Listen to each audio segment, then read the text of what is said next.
Ce soir, aux Nouvelles nationales d'APTN. Les diffuseurs, les salles sont là. Ils invitent de plus en plus d'artistes autochtones à performer dans leurs salles. La disque, il fait une belle place. Ça commence à changer aujourd'hui avec les festivals, avec le gala de la disque. Je pensais que l'industrie allait suivre, mais ça commence. Il y a beaucoup de travail encore à faire. Des artistes autochtones reconnus au gala de la disque 2023.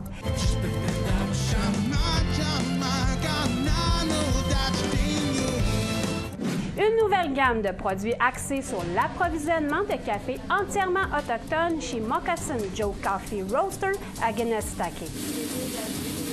Puis à chaque fois, on pile sur nos traumas pour aller vers l'autre, pour construire des ponts. En entrevue, Maya Cousineau-Mullen, auteure et poétesse Innu de la communauté des Kwendjin. Kwe, bonsoir. Je m'appelle Shushan Bacon et je vous souhaite la bienvenue aux Nouvelles nationales d'APTN. Des artistes autochtones reconnus au Gala de la disque comme Kanen, une femme Innu et la récipiendaire de la catégorie Révélation de l'année. Mais selon certains, il y a encore du chemin à faire dans l'industrie pour que la musique autochtone ait sa place au Québec. Emilia Fournier était présente au premier gala. On demande aux radios commerciales de nous diffuser. On a besoin d'être entendus. Mathieu McKenzie de Maten et un des producteurs de Makusha Music réclament un quota de diffusion de musique autochtone dans les radios au gala de l'Association québécoise de l'industrie du disque, du spectacle et de la vidéo ou la disque. Son groupe a été nominé pour le meilleur album en langue autochtone de l'année. Les diffuseurs, les salles sont là. Ils invitent de plus en plus d'artistes autochtones à performer dans leurs salles. La disque, il fait une belle place pour la musique autochtone. Là, ce qui manque dans tout ce rond-là pour bien compléter, c'est les radios commerciales.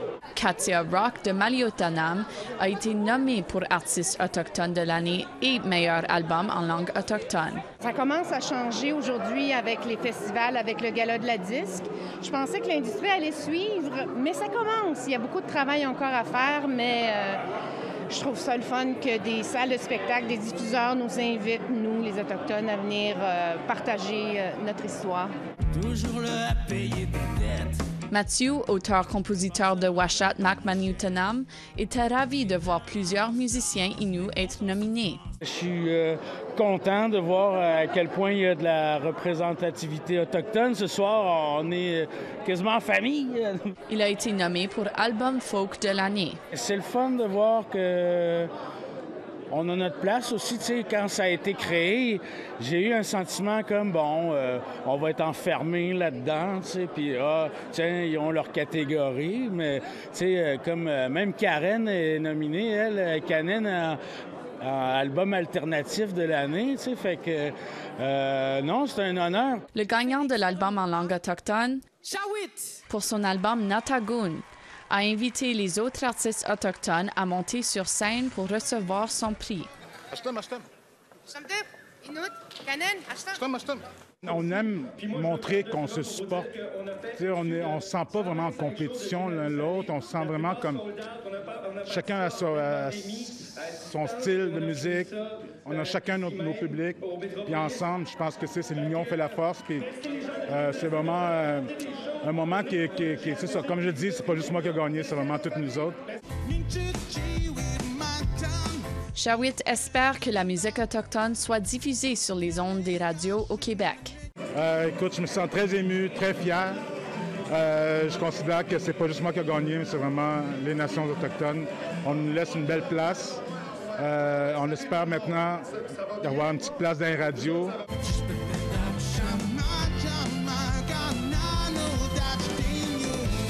Emilia Fournier, Nouvelle nationale d'APTN, Montréal.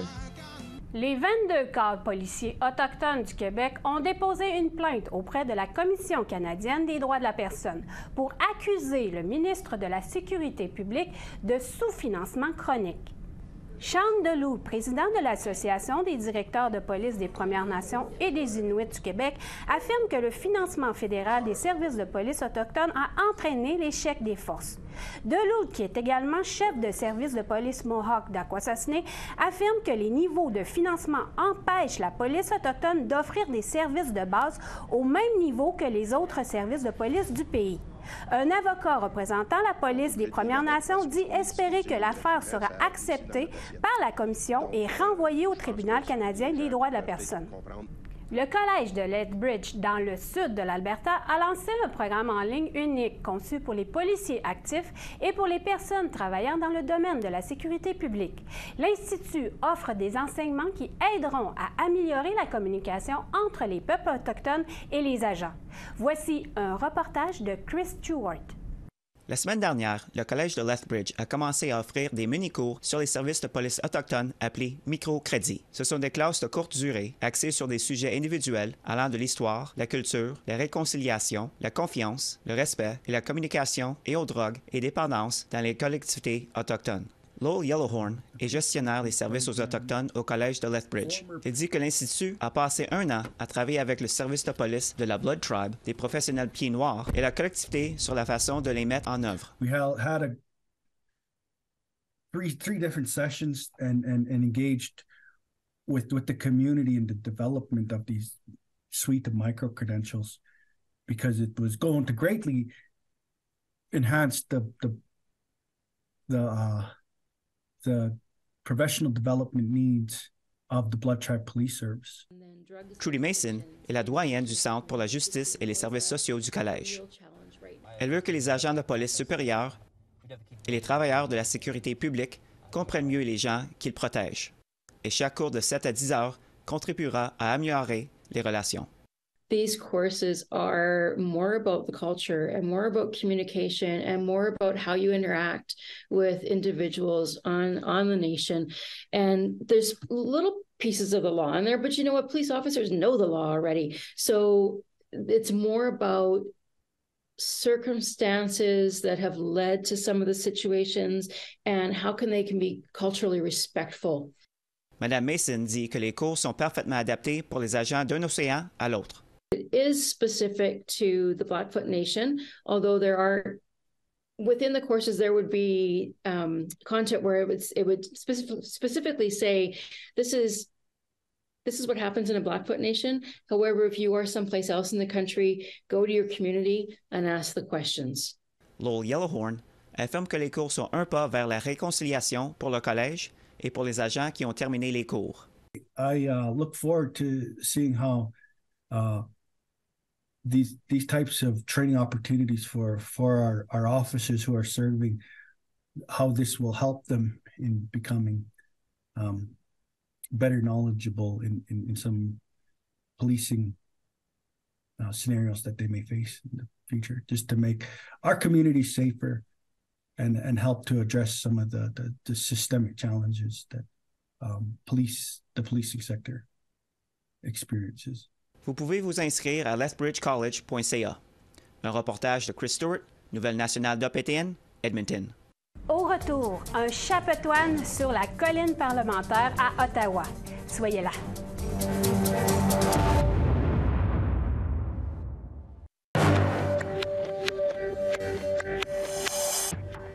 Re-bienvenue.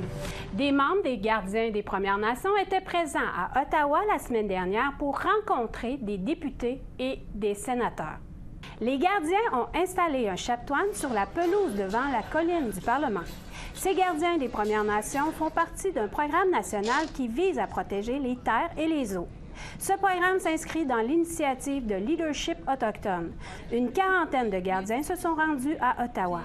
Valérie Courtois est la directrice de l'initiative de Leadership autochtone et elle nous explique l'importance de ce chapetoine. Les Premières Nations, plus que n'importe qui, on est affecté par les changements climatiques. De plus en plus, on parle avec les aînés, on le voit nous-mêmes sur nos territoires, sur nos habitudes en territoire, que ça change.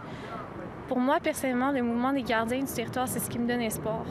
C'est notre réponse c'est les jeunes qui s'approprient la responsabilité sacrée de protéger le territoire, ce que nos grands-parents ont fait des milliers d'années avant nous. L'enquêteur correctionnel Ivan Senior a publié son nouveau rapport la semaine dernière. Le lendemain du dépôt du rapport au Parlement, il a tenu une conférence de presse avec les dirigeants des Métis, des Inuits et des Premières Nations. La situation des Autochtones détenus dans les prisons fédérales demeure désastreuse. Senior explique que le gouvernement fédéral hésite toujours à utiliser les pavillons de ressourcement gérés par les Premières Nations ou à les financer complètement. Les Autochtones demeurent sous-représentés au sein du système correctionnel canadien. L'enquêteur ajoute qu'après des décennies de rapports, il y a eu 70 recommandations concernant les services correctionnels pour Autochtones, dont la plupart sont restés sans réponse. Ghislain Picard, chef de l'Assemblée des Premières Nations Québec-Labrador, se dit déçu du peu de progrès réalisés. Ce rapport nous sert en quelque sorte de rappel pour essayer de rapprocher, je pense, les niveaux de décision au niveau gouvernemental et à notre niveau. Je parlerai pour l'Assemblée des Premières Nations pour essayer de faciliter comment on peut faire pour réduire cette surreprésentation au niveau carcéral. Moccasin Joe Coffee Roasters sert du café dans la communauté Mohawk de Kanesatake. Il vient de lancer une nouvelle gamme de produits axés sur l'approvisionnement en café de plantations appartenant entièrement à des Autochtones. L'entreprise a également rendu la majorité de ses emballages plus écologiques. Maricela Amador nous raconte. Our roasts are between 13 to, let's say, 15, 16 minutes. Julie Ann David perpétue l'héritage familial du café artisanal rôti. That's how you do your smell test. Elle a pris la relève du Moccasin Joe Coffee Roasters en compagnie de son frère Mike. These are off beans, and a lot of times these are unripe. L'entreprise, fondée par leur père, Walter David, a vu le jour dans la communauté il y a 17 ans. I'm taking over roasting. I pretty much it's going on a year soon. I've been learning the ropes from my father and just trying to learn everything about the entire roasting process, right to the packaging. And next it'll be learning how to source the coffee. Le frère et la sœur sont animés non seulement par le désir d'agrandir l'entreprise, mais aussi d'établir des partenariats avec d'autres producteurs du café autochtone dans le monde. Our first coffee partner for our new Indigenous to Indigenous Coffee Alliance line will be from Guatemala. It's the CCDA. Actually, we're hosting the founder today at our new roastery, so it's pretty exciting. Le Campesino Committee du Highland, ou CCDA, est une organisation autochtone du Guatemala qui appuie les agriculteurs et populations rurales autochtones en améliorant leur qualité de vie.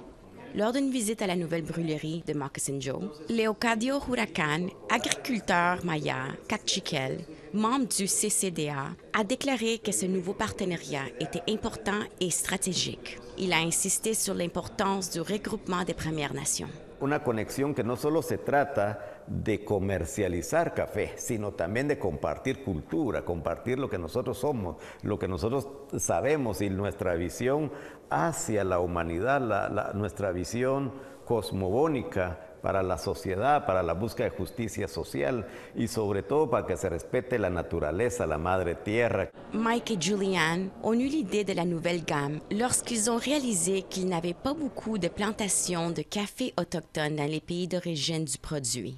This new line is really just to build out, hopefully, a supply chain of more Indigenous ownership. We kind of see the whole supply chain from coffee farmer to importers to producers to roasters and beyond. There we go. This is actually the Guatemalan CCDA coffee. Maricela Amador, Nouvelle nationale d'APTN, Kanesatake, Québec. Il est maintenant bien connu qu'un reportage de la CBC a soulevé de sérieuses questions au sujet du patrimoine autochtone de l'artiste internationale Buffy Sainte-Marie. Certains disent maintenant qu'elle ne devrait pas pouvoir conserver les prix Juno qu'elle a remportés en tant qu'artiste musicale autochtone. Sainte-Marie a remporté plusieurs prix Juno au fil des ans, dont un pour le meilleur album de musique autochtone de l'année 2018. L'avocate de Vancouver, Jean Teillet, a écrit et commenté abondamment sur les personnes qui adoptent une identité autochtone. Teillet croit que l'enquête de la CBC est approfondie et que Buffy Sainte-Marie n'est pas une autochtone. Voici ce qu'elle avait à dire au sujet du retrait des prix Juno de l'artiste. Well, we did it in the Olympics, right? When people cheat and we find that they've used drugs and so Ben Johnson and people like that, they take the gold medal away and then they give it to the person who came second, right? So we do it in certain circumstances. We take things people have won away from them. So whether we should do it in this circumstance, I don't know. Nous vous invitons à nous suivre sur les réseaux sociaux. Vos commentaires, suggestions et questions sont les bienvenus. Pour nous joindre par courriel, l'adresse est le info_nouvelle@aptn.ca. Retrouvez-nous sur Facebook au @nouvelle_aptn en un mot et sur X @nouvelle_aptn. Après la pause, l'auteure-poétesse Maya Cousineau-Mullen se prononce en tant que survivante de la rafle des années 60, 70 et 80. Restez là.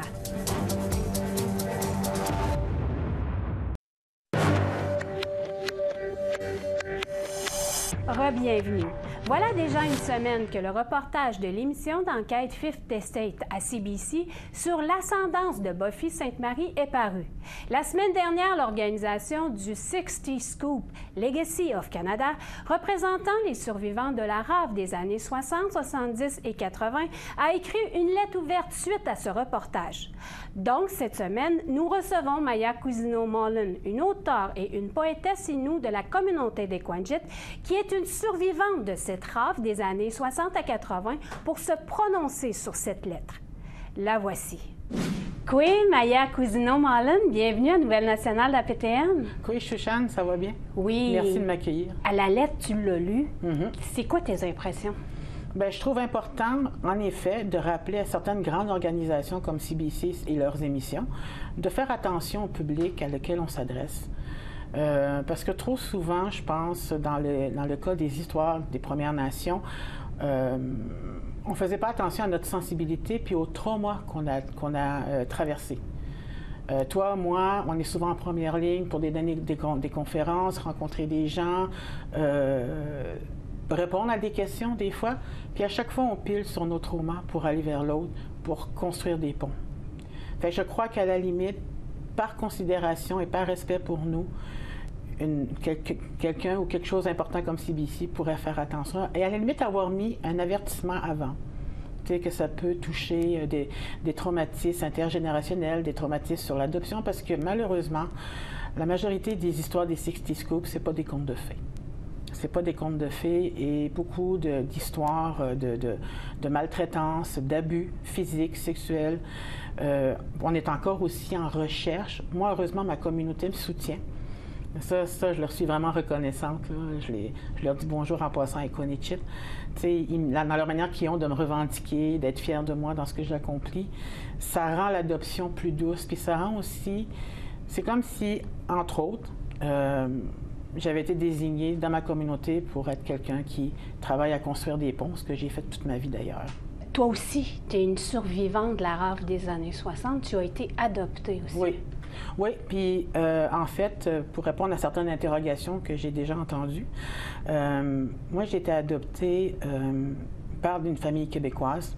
Il y avait un peu d'adoption traditionnelle là-dedans parce que ma mère a été obligée de me donner en adoption pour X raisons. Et pourquoi je me considère comme faisant partie de la rafle des années 60-80, c'est que à cause de la colonisation, à cause de la loi sur les Indiens qui a détruit ma famille, qui a mis en réserve ma communauté, ben j'ai pas eu accès à ma langue et à ma culture. Fait qu'à cause de ça, oui, je suis une survivante de cette rafle-là. Et ça me touche énormément, tout ce qui arrive. Et dès qu'on touche ces sujets-là trop sensibles, ça vient aussi raviver la flamme. Puis, en lisant la lettre ou en voyant le reportage de Buffy Sainte-Marie, toi aussi, tes traumas ont été ravivés? Oui, un peu. Oui, parce que crois-le pas, même si j'ai une face d'Innu pure à 100%, là, on a déjà remis en question mon identité, mais plus mon identité culturelle que mon identité génétique. C'est une chance. Ça aurait été gênant. Mais, tu sais, parce qu'on m'accusait de ne pas connaître ma culture, de ne pas parler ma langue, mais avant de dire des méchancetés comme ça ou d'attaquer quelqu'un qu'on connaît à peine, on peut se renseigner sur le contexte. Parce que mes parents, ils ont voulu que je sois en contact avec ma langue et ma culture, mais ma communauté, à cette époque-là, dans les années 70-75, était blessée aussi, vivait de grands traumatismes et n'était pas en mesure d'accueillir un enfant adopté à ce moment-là. Fait que mes parents étaient obligés de me retirer de l'école parce que je vivais beaucoup d'intimidation. Mais les choses ont changé, puis heureusement, aujourd'hui, je vois que les parents dénoncent ça, l'intimidation. Fait que, au moins, ce que j'apprécie, c'est de voir que ma communauté et moi, maintenant, on a des bons liens, mais c'est pas tous les survivants des 60 Scoop qui ont ce genre de lien-là avec les leurs, malheureusement. Fait que, est-ce que tu commenterais l'histoire, selon toi, est-ce que tu donnerais une opinion sur ce qui a été dit dans ce reportage-là de Buffy Sainte-Marie? Absolument. Mais je précise que cette opinion n'engage que moi, parce que je suis écrivaine et poétesse, militante aussi. Mais ça ne représente pas l'opinion de la nation Innu, ni de ma communauté, ni d'aucun autre artiste autochtone, c'est la mienne. Fait que c'est toujours important parce que chez nous, la représentation, hein, comme tu le sais, c'est touché et subtil. Fait que, quand j'ai commencé, au début, je voyais les choses passer sur Facebook. Puis là, tu te dis, qu'est-ce qui se passe? Pourquoi on parle d'elle en ce moment? Et là, après ça, tu veux pas croire. Il y a comme une espèce de déni qui se fait dans ta tête, puis tu te dis, voyons, elle aussi. Et fait que finalement, j'ai décidé d'écouter le reportage. Puis, en fait, j'ai été déçue. Je me suis sentie trahie aussi.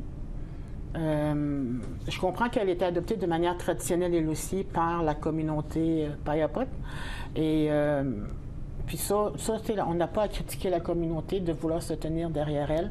Ça, c'est leur choix. Puis on ne sait pas non plus comment étaient les relations avec cette communauté et Mme Sainte-Marie, parce que on peut l'appeler Madame quand même, mais c'est une aînée, puis je pense que le respect s'applique autant aux aînés Innu que non autochtones. Donc, voilà. Moi, où est-ce que j'ai un enjeu, une certaine sensibilité, c'est que c'est au niveau de l'art qu'elle a créé. Je comprends qu'elle a été influencée beaucoup par le fait d'avoir été en contact avec les Premières Nations.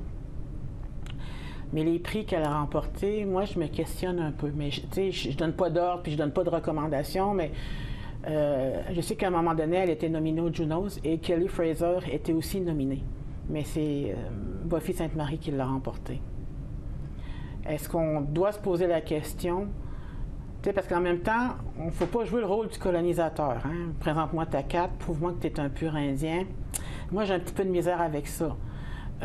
Mais il faudrait, je pense, prendre le temps de s'asseoir, tout le monde, et parler de ça. Mais dans un vrai dialogue. Parce qu'aujourd'hui, ce qu'on fait, on ne parle plus pour écouter l'autre. On parle juste pour faire fermer la boîte à l'autre. Pour dire, voici mon opinion, puis tu vas l'avaler même si tu n'aimes pas ça. Fait que moi, je trouve qu'il faudrait prendre le temps de vraiment s'asseoir entre organisations ou entre gens. Inviter les organisations comme celle des 60 Scoop et d'autres organisations autochtones qui sont pertinentes à ça, puis peut-être s'asseoir puis en discuter. Pour terminer, les sujets abordés ravivent des traumas. Donc, numéro affiché à l'écran si vous en avez besoin. C'est ce qui conclut le bulletin de nouvelles nationales d'APTN. Je m'appelle Shushan Bacon. Merci beaucoup d'avoir été des nôtres et prenez soin de vous. À la semaine prochaine. Yamé Wenpsich.